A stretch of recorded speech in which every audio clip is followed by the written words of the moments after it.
ನಿಮ್ಮ favourite serials ಈಗ ಟಿವಿಗಿಂತ ಮುಂಚೆ ಸನ್ ನೆಕ್ಸ್ಟ್ ಆಪ್ ನಲ್ಲಿ ಜಾಲಿಯಾಗಿ ಎಲ್ಲರಿಗಿಂತ ಮುಂಚೆ ನೋಡಿ. ಈಗಲೇ ಸನ್ ನೆಕ್ಸ್ಟ್ ಆಪ್ ಡೌನ್ಲೋಡ್ ಮಾಡಿ ಮತ್ತು ಸಬ್ಸ್ಕ್ರೈಬ್ ಮಾಡ್ಕೊಳ್ಳಿ. ಈ ನಡುವೆ ಕತ್ಲಾಗಕ್ಕಿಂತ ಮುಂಚೆ ಮನೆಗೆ ಬಂದ್ಬಿಡ್ತಿದ್ದೀನಿ. ಯಾಕೆ ಗೊತ್ತಾ?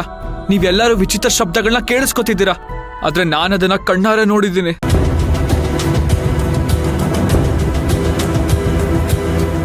ಮಾವ, ನಾವು ಯಾವುದೋ ಒಂದೆರಡು ವಿಚಾರ ಇಟ್ಕೊಂಡು ಈ ನಿರ್ಧಾರಕ್ಕೆ ಬಂದಿಲ್ಲ. ಈ ವಿಚಾರವಾಗಿ ನಾವು ಮಂತ್ರವಾದಿಗಳನ್ನ ಕೂಡ ಭೇಟಿ ಮಾಡಿದ್ವಿ. ಅವರು ಸಾಕಷ್ಟು ಸಲಹೆಗಳನ್ನ ಕೊಟ್ಟಿದ್ದಾರೆ. ನೀವು ಹೀಗೀಗೆ ಪರೀಕ್ಷೆಗಳನ್ನ ಮಾಡಿ ನೋಡಿ ಅಂತಾನೂ ಹೇಳಿದ್ದಾರೆ. ಅದೆಲ್ಲ ಮಾಡಿದ್ಮೇಲೆ ಆ ಹುಡುಗಿಯೊಳಗೆ ಏನೋ ಒಂದು ದುಷ್ಟಶಕ್ತಿ ಇರಬೇಕು ಅಂತಾನೆ ನಮ್ಗನ್ನಿಸ್ತಿದೆ.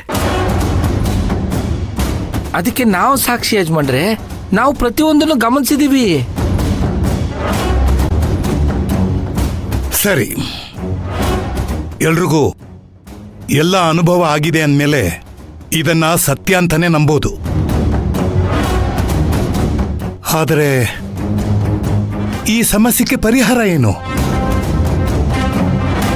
ಮಾವ, ಅದಕ್ಕೆ ಮಂತ್ರವಾದಿಯವ್ರನ್ನ ಕರೆಸಿ ಪೂಜೆ ಮಾಡಿಸ್ಬೇಕು. ನಾವು ಭೇಟಿಯಾಗಿರೋ ಮಂತ್ರವಾದಿ ಕಾಳೆ ಆರಾಧಕರು. ಖಂಡಿತ ಈ ಸಮಸ್ಯೆಯಿಂದ ಮುಕ್ತಿ ಕೊಡಿಸ್ತಾರೆ ಅನ್ನೋ ನಂಬಿಕೆ ನಮ್ಗಿದೆ ಮಾವ. ಅಪ್ಪ ಅಪ್ಪ ಇದೆಲ್ಲ ಇವ್ರ ಭ್ರಮೆ ಅಪ್ಪ. ದುಡ್ಡಿಗೋಸ್ಕರ ಈಗ ಮಂತ್ರವಾದಿಗಳು ಏನೇನೋ ಮಾಡ್ತಾರೆ ಅಂತ ನಾನು ತುಂಬಾ ವಿಡಿಯೋಗಳಲ್ಲಿ ನೋಡಿದ್ದೀನಿ. ನಿಮಗೆಲ್ಲ ಅನುಭವ ಇಲ್ಲ. ಸುಮ್ಮನೆ ಯಾರ್ಯಾರನ್ನೋ ಕರ್ಸಿ ನನ್ನ ಮಗಳಿಗೆ ತೊಂದರೆ ಕೊಡಬೇಡಿ. ನೀವು ತೊಂದರೆ ಆಗ್ತಾ ಇರೋದು ನಿಮಗೆ ಅಂತ ಹೇಳಿ ಚಿಕ್ಕಮ್ಮ.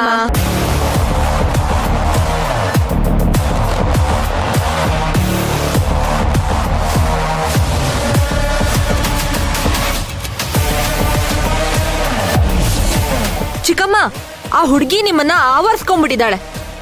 ಅದಕ್ಕೆ ಆಗೋ ಕೆಲ್ಸಕ್ಕೆ ಯಾವಾಗ್ಲೂ ಕಲ್ಲಾಗ್ತಾ ನಿಂತ್ಬಿಟ್ಟಿರ್ತೀರ. ಏ ಶಿವಾನಿ, ಈ ಮನೆ ವಿಷಯ ನಿನಗೆ ಯಾಕೆ?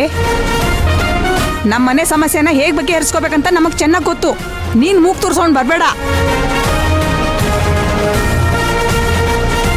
ಇಲ್ಲಿ ಹಿರಿಯರು ಅಂತ ನಮ್ಮ ಅಪ್ಪ ಇದ್ದಾರೆ, ಅನುಭವಸ್ಥರು ಅಂತ ನಾವಿದ್ದೀವಿ. ನಿನ್ನಂತ ಎಳೆ ತಲೆಯಿಂದ ನಾವು ತಿಳ್ಕೋಬೇಕಾಗಿರೋ ಅವಶ್ಯಕತೆ ಇಲ್ಲ. ಸುಮ್ಮನೆ ಇಲ್ಲಿಂದ ಹೊರಟೋಗು. ಹಲೋ ಹಲೋ, ಸ್ವಲ್ಪ ಸಮಾಧಾನ ತಂದ್ಕೊಳ್ಳಿ ಚಿಕ್ಕಮ್ಮ.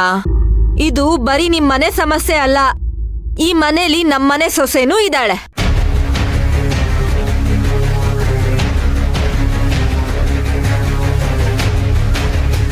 ಅವಳಿಗೆ ಈಗ 6 ತಿಂಗಳು. ಅವಳ ಆರೋಗ್ಯ ನೋಡ್ಕೊಬೇಕಾಗಿರೋದು ನಿಮ್ ಜವಾಬ್ದಾರಿ. ನೀವು ಕೇರ್ಲೆಸ್ ಮಾಡಬಾರ್ದು ಅಂತಾನೆ ನಾನು ಅವಳ ಪರವಾಗಿ ಬಂದು ಮಾತಾಡ್ತಾ ಇರೋದು. ನಿಮ್ಗೆ ಹೇಗೆ ಆ ಹುಡುಗಿ ಹೆಚ್ಚೋ, ನಮಗೂ ಹಾಗೇನೆ ನಮ್ಮನೆ ಸೊಸೆನೇ ಹೆಚ್ಚು.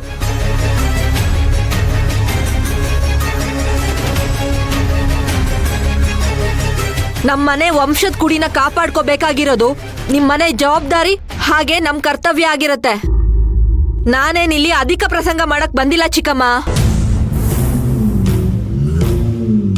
ಏನ್ ತಾತ, ನಿಮ್ಗೆ ಗುರ್ತು ಪರಿಚಯ ಇಲ್ದೇ ಇರೋ ಆ ಹುಡ್ಗಿ ಮುಖ್ಯನಾ, ಅಥವಾ ತಂದೆ ತಾಯಿ ಇಲ್ದೆ ತಬ್ಲಿಯಾಗಿ ಬೆಳ್ದಿರೋ ನಿಮ್ ಮೊಮ್ಮಗಳು ಮುಖ್ಯನಾ?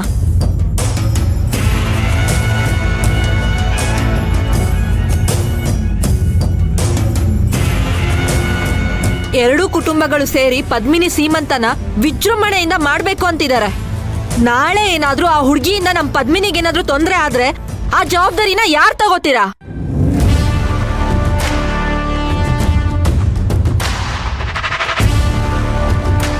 ನಮ್ ಕುಟುಂಬದ ದ್ವೇಷಕ್ಕೆ ಇಲ್ಲಿವರೆಗೂ ನಿಮ್ ಕಡೆಯಿಂದ ಯಾವ ತಪ್ಪು ಆಗಿಲ್ಲ ಅಂತ ವಾದ ಮಾಡ್ತೀರಾ ಅಲ್ವಾ? ನಾಳೆ ಏನಾದ್ರೂ ಆ ಹುಡ್ಗಿಯಿಂದ ಅನಾಹುತ ಆದ್ರೆ ಖಂಡಿತ ಆ ತಪ್ಪು ನಿಮ್ದೇ ಆಗತ್ತೆ. ವಾದ ಮಾಡೋದಕ್ಕೆ ನಿಮ್ಗೇನು ಮುಖನೇ ಇರಲ್ಲ. ಏನಾದ್ರೂ ತೊಂದ್ರೆ ಆದ್ರೆ ನಮ್ ಪದ್ಮಿನಿ ಕೂಡ ಕ್ಷಮಿಸಲ್ಲ. ಏಯ್, ಎಷ್ಟೇ ಮಾತಾಡ್ತೀಯ ನೀನು? ಪದ್ಮಿನಿ ನಿಮ್ಮನೆ ಸೊಸೆ ಆಗೋಕ್ ಮುಂಚೆ ಈ ಮನೆ ಮಗಳು, ಮೊದ್ಲು ಅದನ್ನ ಮರಿಬೇಡ. ಅದೇನೇ ಬಂದ್ರು ನಾವು ನಿಭಾಯಿಸ್ತೀವಿ, ನೀನೇನ್ ತಲೆ ಕೆಡ್ಸ್ಕೋಬೇಡ. ಅತ್ತೆ, ನೀವ್ ಯಾಕೆ ಅವ್ರ ಮೇಲೆ ಕೂಗಾಡ್ತಿದ್ದೀರಾ? ಅವ್ರು ಹೇಳ್ತಿರೋದು ಸರಿಯಾಗೇ ಇದೆ ಅಲ್ವಾ? ನಿಜ ಹೇಳ್ಬೇಕು ಅಂದ್ರೆ ನೀವು ನನಗ್ ಸಪೋರ್ಟ್ ಮಾಡ್ಬೇಕು. ತಾಯಿ ಮನೆಯಿಂದ ನನಗ್ ಸಿಗದೆ ಇರೋ ಕಾಳಜಿ ಗಂಡನ ಮನೆಯಿಂದ ಸಿಗ್ತಾ ಇದೆಯಲ್ಲ ಅಂತ ನೀವು ಮೆಚ್ಕೋಬೇಕು.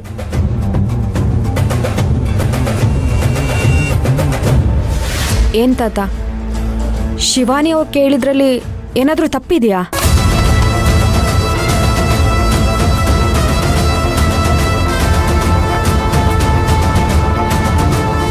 ಖಂಡಿತ ಇಲ್ಲಮ್ಮ. ನಾವು ಎಲ್ಲರ ಅಭಿಪ್ರಾಯವನ್ನು ಗೌರವಿಸಬೇಕು. ಸೂರ್ಯನಿಗೆ ಈ ವಿಚಾರ ಗೊತ್ತಾಳಿ ಅಂದ್ರೆ ಮಾವ, ಈಗ ಅವ್ರಿಗಿರೋ ಟೆನ್ಷನ್ನಲ್ಲಿ ಈ ವಿಚಾರ ಹೇಳಿ ಮತ್ತೆ ಯಾಕೆ ಅವ್ರಿಗೆ ತೊಂದರೆ ಕೊಡಬೇಕು ಅಂತ ಹೇಳಿಲ್ಲ ಮಾವ. ನಾವು ಹೇಳಿದ್ರು ಖಂಡಿತ ಅವ್ರು ಇದನ್ನೆಲ್ಲ ಒಪ್ಪೋದಿಲ್ಲ. ಅದಕ್ಕೆ ನಾವೆಲ್ಲರೂ ಚರ್ಚೆ ಮಾಡಿ ಏನಾದರೂ ಒಂದು ತೀರ್ಮಾನಕ್ಕೆ ಬರೋಣ ಅಂತ ಪ್ರಸ್ತಾಪ ಮಾಡಿದ್ವಿ ನಿಮ್ಮ ಮುಂದೆ.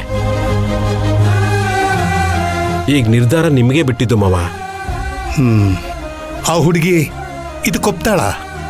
ಸಮಸ್ಯೆ ಆಗ್ತಿರೋದು ಅವಳಿಂದಾನೆ ಅಂದ್ಮೇಲೆ ಅವಳ ಒಪ್ಪಿಗೆ ಯಾಕೆ ಬೇಕು ತಾತ? ಬೆಳಿಗ್ಗೆ ವಿಚಾರ ಕೇಳಿ ನನ್ಗೆ ಭಯ ಆಗ್ತಿದೆ.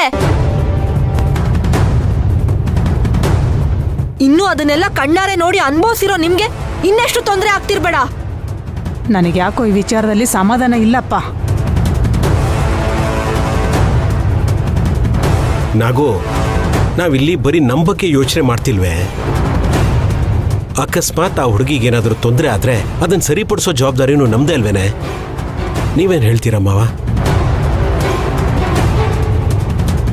ಈ ರೀತಿ ಪ್ರಯೋಗಗಳು ನನ್ನ ಜೀವಮಾನದಲ್ಲೇ ನಾನು ನೋಡಿಲ್ಲ ಅಳಿ ಅಂದ್ರೆ. ಆಯ್ತು, ಇದರಿಂದ ಎಲ್ಲಾ ಸಮಸ್ಯೆಗಳು ಬಗೆಹರಿಯುತ್ತೆ ಅನ್ನೋ ನಂಬಿಕೆ ನಿಮಗೇನಾದ್ರೂ ಇದ್ರೆ ಆ ಮಂತ್ರವಾದಿನ ಕರೆಸಿ.